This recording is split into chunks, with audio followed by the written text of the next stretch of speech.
At ito na, ang diretso niyang sinabi no, tungkol sa CBSA. Ultimately, I have no confidence that the Canada Border Services Agency or CBSA will actually deport Mr. Singh.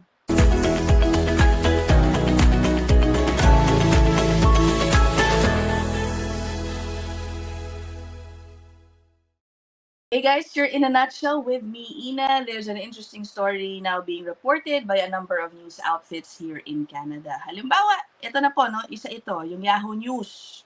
Let me read the headline. Judge gives repeat LCBO thief a harsher sentence because he doubts CBSA will deport him. Mabait pa nga tong headline na ito, guys. Ano?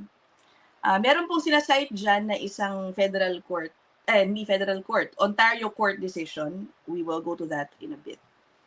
Pero in that decision, you will see na itong Ontario judge is basically expressing disappointment, calling out the CBSA for its failure to deport ito pong isang kaso na inilapit kay judge, no? Isa pong lalaki, out of status na for many years now. Repeat offender, paulit-ulit nagnanakaw sa LCBO in different branches. Nahuhuli, okay, umaamin, nagpi-plead guilty, tapos napaparusahan ng pagkakakulong, pagkalabas, uulit na naman, plead guilty na naman, and then the cycle goes on and on. Ngayon, meron na naman siyang bagong kaso, pareho na naman, napunta ngayon dito sa judge na ito. Okay, ang nangyari, meron na pang joint submission. Okay, ibig sabihin, nag-agree na yung prosecution tsaka yung defense na, o sige, give him a 90-day sentence dahil dito sa latest niyang pagkakahuli na nagnakaw nga sa CBS, sa LCBO. Ang sabi ni judge, hindi na ako papayag na 90 days lang ang ibibigay dyan. Ang sabi po kasi 90 days kasi meron naman po siyang deportation order eh. After the 90-day period, ipapadeport po siya. Ang sabi ni judge, no, not anymore. Usually kung joint submission, kasi napagkasundoan na nga, papayag yung judge eh. That is a common scenario. In this case, hindi po siya pumayag. Sabi niya, hindi na ako papayag kasi hindi naman natutuloy yung pagpapadeport. Bakit ako papayag sa 90 days? Alam ko na after 90 days, nandito pa rin yan. Okay? Tama nga naman si judge. And I think there's no, ewan ko kung may question pa, no? Na tama lang na ipa-deport yung ganitong mga tao. Again, out of status na, tapos repeat offender pa. Diba? Multiple times nahuhuli. Bakit kaya hindi nga naman ma-enforce ang deportation? Kung lagi naman siyang nahuhuli din ng police. Diba? I don't know what's going on. Anyway, puntahan po natin yung court decision. Ayan. Fairly new decision, June 23, 2026. Okay, puntahan natin yung storya ha. Ito yung latest offense nitong taong ito. He pleaded guilty to 2 counts of theft under $5,000. Okay, sa LCBO nga. Yung Crown and yung defense, okay na sila, sabi. 90 days custody judge ang ibigay ninyo. Okay na kami, nag-agree na kami. Ang basis daw ng 90 days is that Mr. Singh, the guy, the man involved, is expected to be deported upon completion of his sentence. Okay. Pero sabi dito, no, sabi ni judge, I advised I would not be acceding to the joint submission.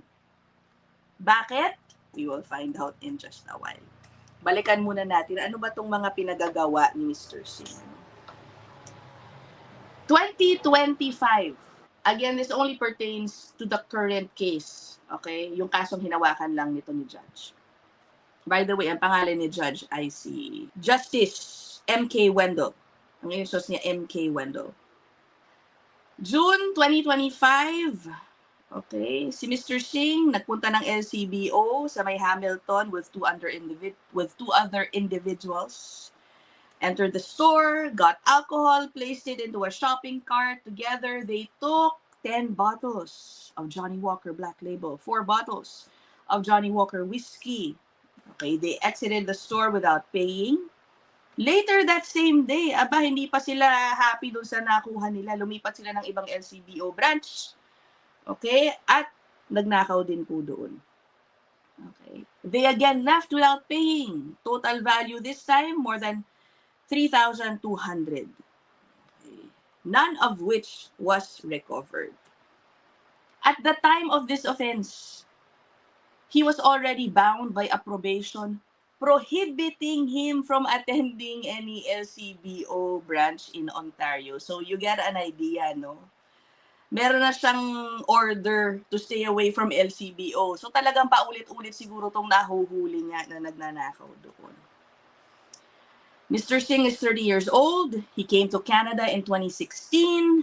International student. Kasi he came to attend a culinary arts program at a college. Tapos, nagkaroon daw siya ng drug addiction in COVID and is currently without status in Canada. He has a criminal record that dates to 2021.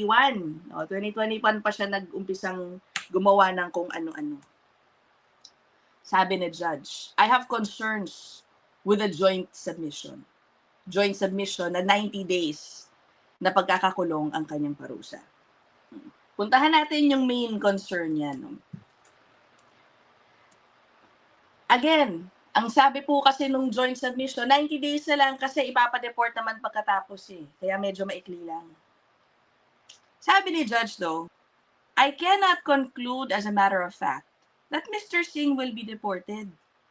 First, when pressed by the court, the counsel conceded that immigration authorities could only initiate proceedings following the completion of his sentence and that deportation is merely a possibility. Possibility lang, parang hindi ito certain. You know? Second, and of particular concern to the court, is the existence of a deportation order dated October 2022. Directing his removal. 2022 pa daw, meron siyang deportation order. Sabi dito, since that order was issued, Mr. Singh has spent significant periods in custody. Nasa custody na pala siya ng mga otoridad.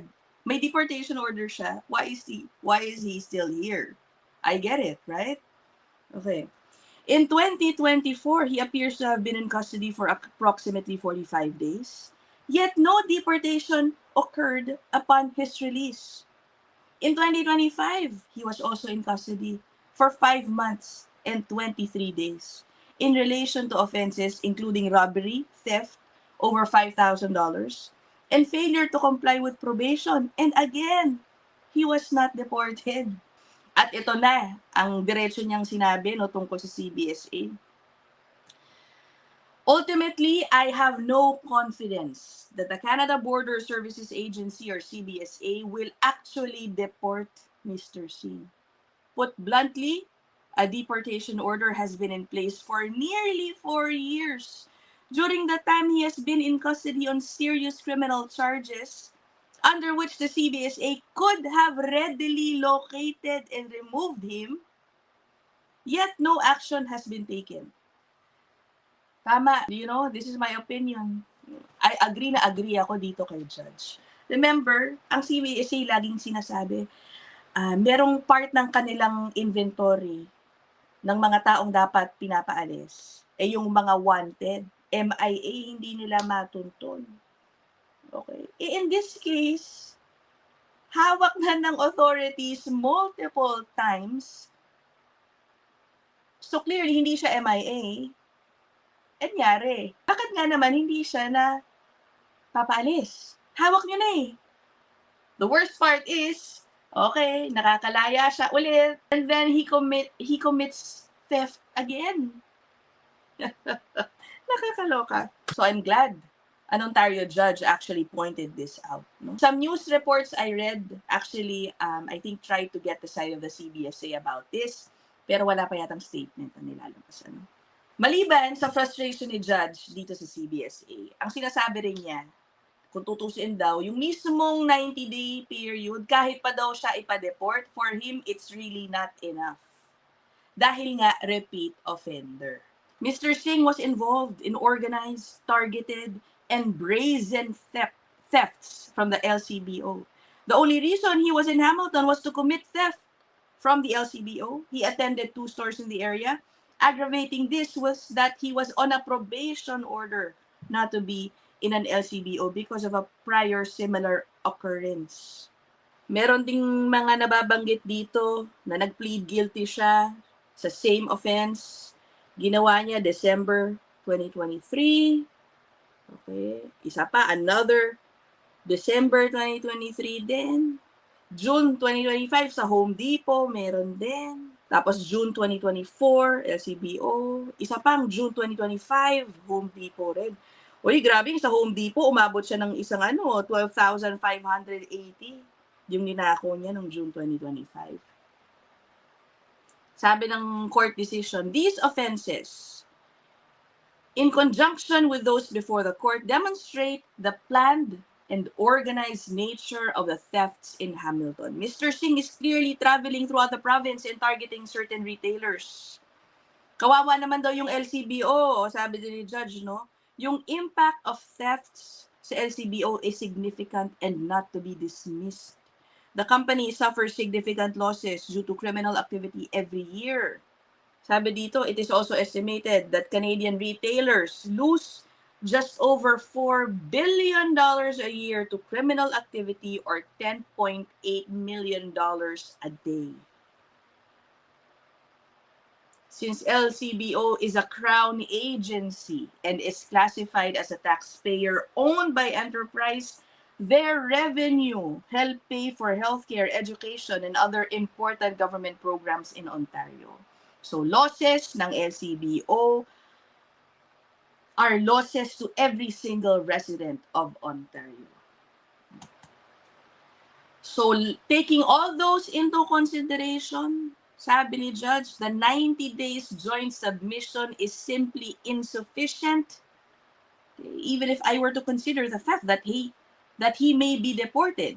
So ano po ang ibinigay na parusa ni Judge? 1 year. I find that a 12-month sentence is appropriate. Let's see, because of the news reports that came out after this, I won't be surprised kung after ma-serve yung 1 year, siguro naman a-action na yung CBSA, specifically at least for this case. Minsan kailangan talaga ma-report muna eh. Minsan kailangan talaga ma-report muna bago umaksyon eh. Anyway, what do you guys think about this? I will end this episode here. I'll see you guys in the next one. Bye!